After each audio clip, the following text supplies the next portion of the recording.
I wanted to kind of bring awareness. I asked my friend Savannah Hernandez. I wanted to get her on to talk about the story because it is her story that she covered, but she wasn't able to join us. But she said, please still talk about it because I want people to know how terribly this man was treated. So there is a man from New York City who ended up, I'm going to let you guys watch the clip here, but he ended up having to use self-defense to protect himself. But he still ended up in jail, but not for the reason you would think. Watch.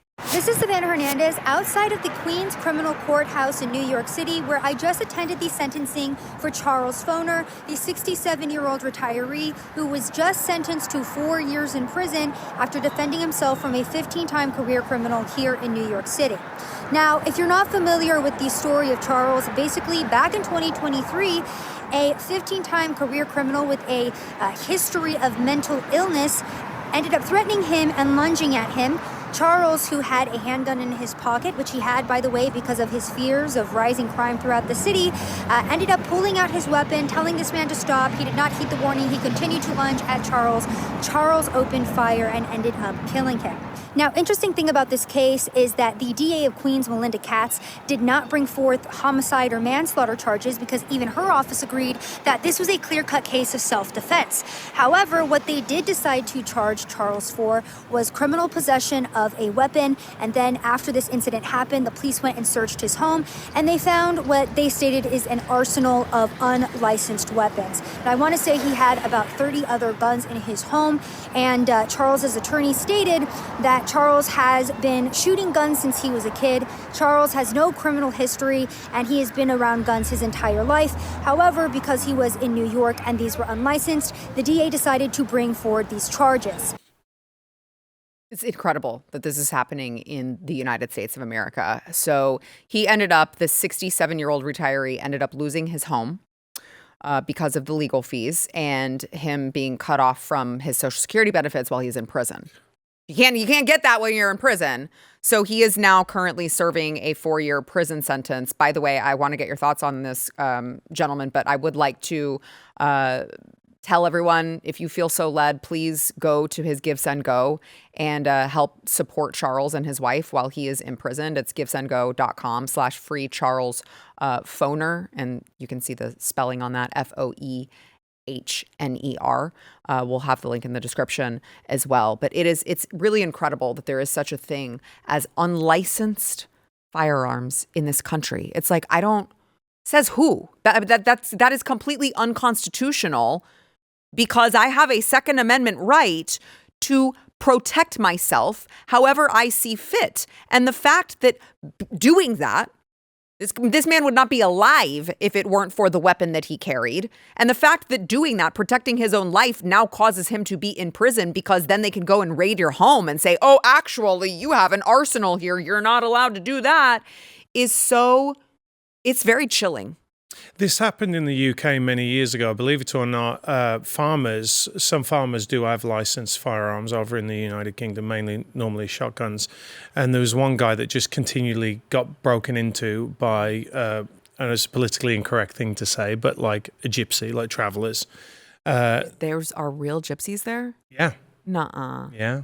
Like in 2026? Yeah, real ones. Wow. Yeah, not like with the Romany caravans and everything. But anyway, they kept breaking in and he ended up shooting them and he went to jail. Wow. And it's very clear to me as someone who came from a country that has had their firearms pretty much taken away to a country where I am absolutely pro Second Amendment. And as you were saying that, I'm like, the law of the land is the Second Amendment. Everything else is BS. It doesn't matter.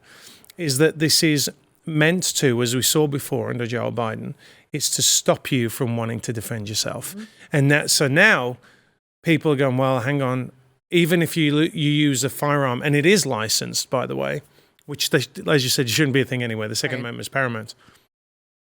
You're going to think twice about defending yourself because it's going to put you at risk. And I think that this is an instance, I don't know if they have, but I think this is an instance where someone like the NRA should just say, you know what, I don't even know if he's a member, but we should come in there and we should take this to the Supreme Court and then turn around and say, well, this is unconstitutional. Mm-hmm. As you said, this needs to happen. because we're seeing it increasingly that our rights are being infringed. And thank goodness we have Trump right now. But you can't rely on the Republicans and you can't rely on the courts to do the right thing. You can tell they're like, no, we can't possibly say that this is manslaughter or murder, but we'll get you anyway in one shape or form. Right. And it's just so wrong. Yeah. Yeah, Adam, it's like, wow, I'm watching this happen right in front of me where you guys are trying to disarm your citizenry while you are calling to abolish law enforcement, while you are releasing violent, reoffending criminals into the streets. Sounds a whole lot like you want the chaos. Well, first of all, I'm going to make sure this reaches the desk of Dudley, a good friend of mine who owns and runs, operates National Association of Gun Rights. This will be appealed, and I really hope they win. There's this idiom, I'd rather be judged by 12 than carried by 6. And they're really kind of doing away with them at this point. They're just arresting us even for defending ourselves. And I would like to point out another case, Dexter Taylor. He was arrested a few years ago for a software engineer, nice black guy. He's just making guns in his home, just as a hobby. And he got 10 years just for being in possession of them. Didn't have to have self-defense or anything. He was sentenced to 10 years in prison. So this is the status quo for New York. And, these rights, they're God-given, they're inalienable. And I don't understand how we're living in a world we can't even protect ourselves. I myself went through a very similar situation where when I was arrested, all of my firearms were taken from me. And I had to fight back for almost a year to get my gun rights back after I was done. And this was in the middle of spending 3 years getting death threats on a regular basis coming after my family. And they told me I did not have a right to defend myself. My family didn't have a right to defend themselves. So this is the world that we live in now. So I just stay prepared, train, because we're heading to a day where the police are not going to protect you. Yeah. Yeah. Matt, I see your visceral reaction listening to Adam's recalling his story. Yeah, it angers me greatly because, as we know, we aren't the ones that perpetrate the violence. Right. I don't see people going in and kicking down the doors of all these criminals to take the guns from them, but they'll do it to law-abiding citizens, which is the point, isn't it? It's the point that they're punishing you for exercising your Second Amendment rights. And by the way, I want to make a bigger point on this, Sarah. I've been reading a lot about, because there's been this talk about us going to Greenland, taking Greenland, or what would happen if Russia was to try and attack us, or all the bloviating that the EU is saying. The number one reason why this country will never be invaded is because there are 350 million guns and the 100 million gun owners. And if you look at any assessment of America staying free, I'm not even talking about us free as peoples, the tyranny right now is coming from our own government. I'm talking about foreign governments. Yeah. The Japanese said when they proposed invading the United States, they said, we cannot do it because there will be a gun behind every blade of grass. It is crucial. And if you were to ask the majority of Brits right now, for example, would you want to be able to defend yourself? They would say overwhelmingly yes. And now you're seeing they're trying to even go and take their text messages. So when I very first came to America, it was something that I had to get my head around. And I was like, I don't understand this gun thing. Full on in on guns right now, like totally full on in. There is no First Amendment if you do not have a Second Amendment.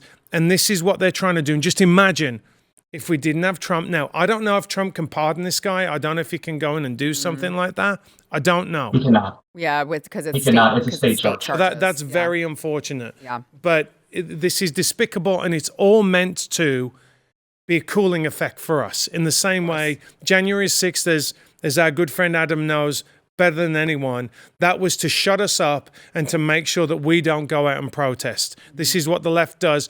And now is the time we've got to start pushing back. Yeah. Yeah. I mean, to your point, really quickly, I know we got to take a break here, but to your point, do you think for 1 second that Joe Biden wouldn't have gone to greater lengths to keep us, holed up, to make sure that you got the vaccine, to make sure all of his orders and edicts? Do you think that he wouldn't have gone to even greater measures with his regime if they had been able to disarm the citizenry? I mean, all bets are off when you are able to do that. They just knew what they were dealing with. It's why Beto got laughed out of the room. Robert Francis O'Rourke, when he was on the CNNs and MSNBCs going like, hell yeah, we're going to take their guns. Everyone's like, Okay, my guy, that's not gonna happen over there with his gangly arms waving around like, oh, we all know you're never going to accomplish that because it's going to lead to all sorts of civil war and unrest in the streets, and you don't want that.